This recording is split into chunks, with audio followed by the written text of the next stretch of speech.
Some metal ions will color a flame. This is used in flame photometry to measure trace concentrations, usually in water. Many flame photometers are quite simple instruments, and they must always be calibrated against standard solutions. The photometer's relatively cool flame is suitable for the excitation of elements from groups 1, 2, and the lanthanides. Air and gas lines are attached to the back of the instrument.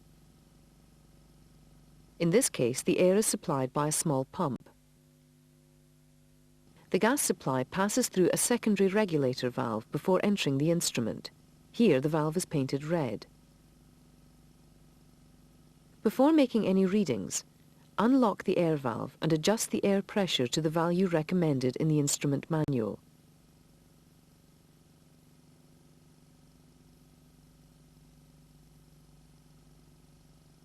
Then lock the valve.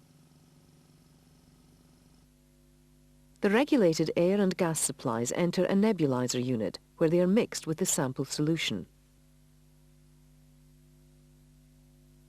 The air flowing into the nozzle at the front of the unit draws solution up a thin tube and converts it into a mist.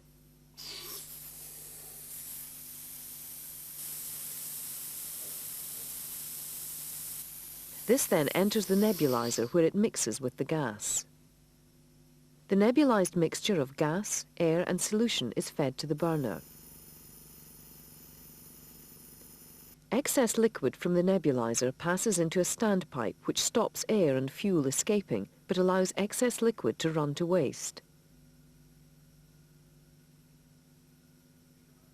Check regularly that the runoff system is functioning correctly. If it is not, the instrument will not give reliable readings.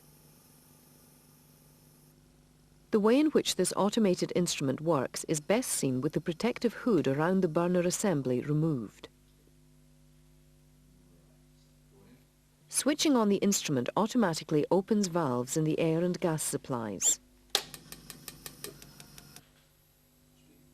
And this instrument automatically ignites the fuel-air mixture.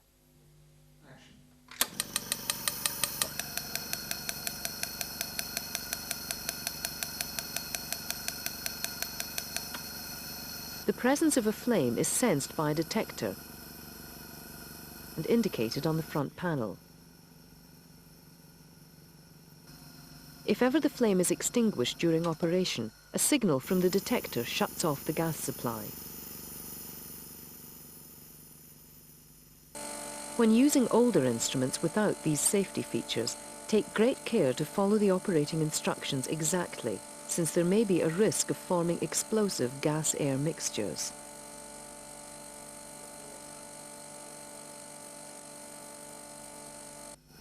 The presence of elements such as the alkali metals colors the flame. This is the color produced by potassium,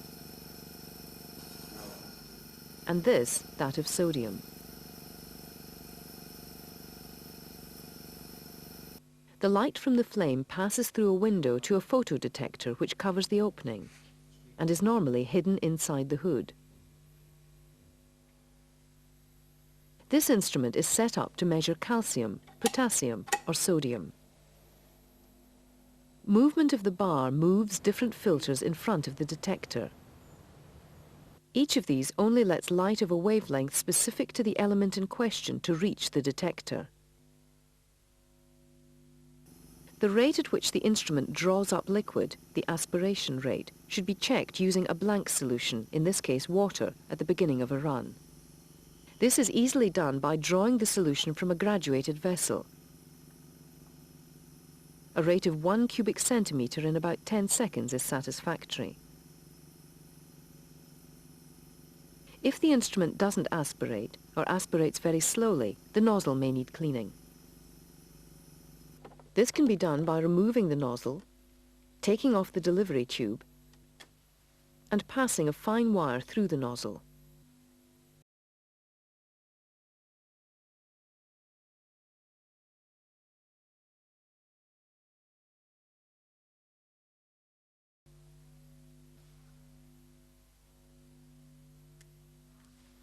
Before starting a run, the flame must be set to give the maximum sensitivity for the element that is to be measured. Ensure that the fuel control is well open. Switch on. And when the flame is ignited, aspirate the blank solution, in this case distilled water.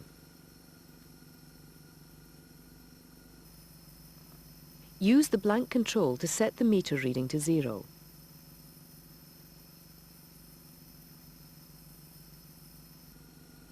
Then replace the blank solution by a dilute solution of the element to be measured, in this case sodium.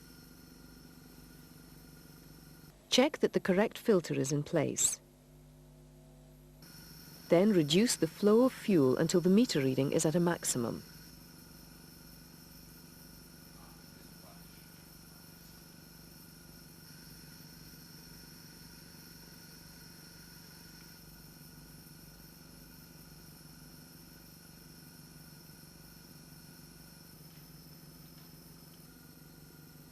Now aspirate the blank solution again to remove any traces of sodium from the nebulizer.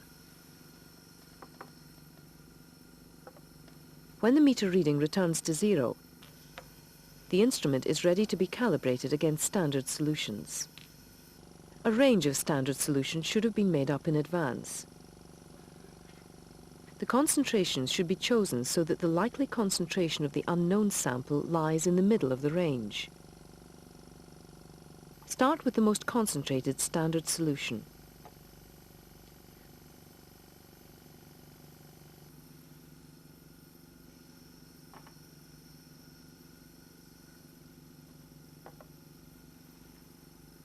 When the reading has stabilized, use the coarse and then the fine sensitivity controls to bring the meter reading to the concentration of this standard solution.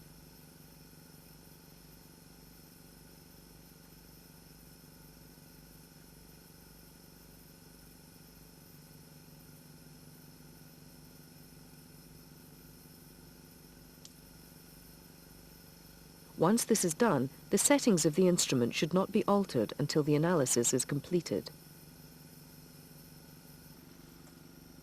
Aspirate the blank solution to clean the nebulizer.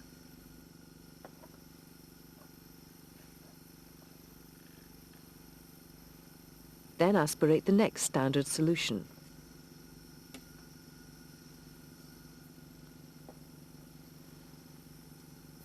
Note the meter reading.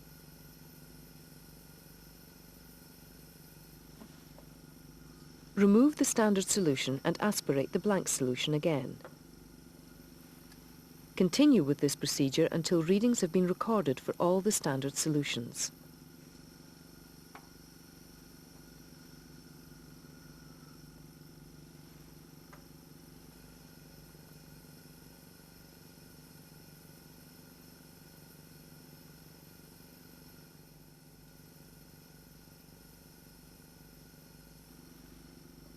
Now aspirate the blank solution again.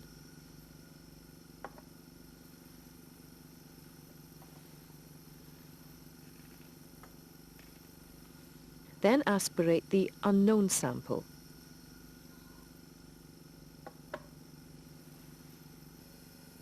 And record the meter reading.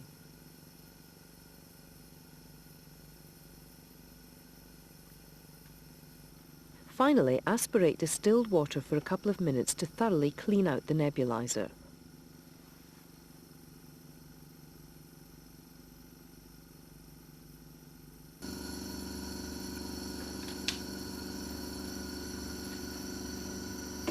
Then switch off. For non-automated instruments, carefully follow the shutdown procedure.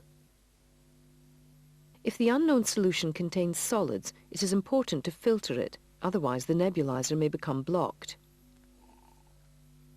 It is vital to select a filter paper that will not absorb the ions that will be measured. If in doubt, seek advice. Thoroughly wash out the sample vessel and the filter to ensure all the soluble sample is transferred to the measuring flask. Then make it up to volume. Plot the calibration readings.